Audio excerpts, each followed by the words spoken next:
आइए अब आपको बताते हैं कि स्वेदा में हालात इतने कैसे बिगड़ गए। क्यों अमेरिका की दखल के बावजूद भी दक्षिण सीरिया के इस हिस्से में एक सप्ताह तक जंग जैसे हालात बने रहे। आखिर क्यों सीज फायर के बाद भी दो समुदायों के बीच आमने सामने की लड़ाई छिड़ी रही।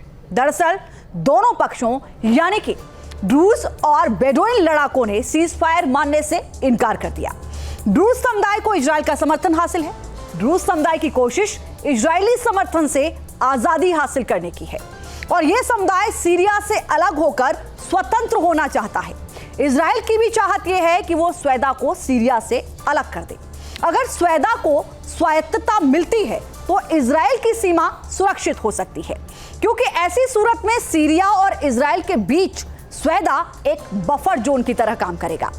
तहरीक अल शाम भी स्वेदा पर कब्जा चाहता है और इसी कारण इजराइल का हाथ ड्रूज समुदाय के सिर पर है और वो हयात तहरीर अल शाम यानी कि HTS को चुनौती दे रहा है। हालांकि इस क्षेत्र का एक और खिलाड़ी है तुर्की। तुर्की भी HTS के जरिए अपनी विस्तारवादी नीति को आगे बढ़ाना चाहता है। दरअसल तुर्की उत्तरी और दक्षिणी सीरिया में विस्तार चाहता है।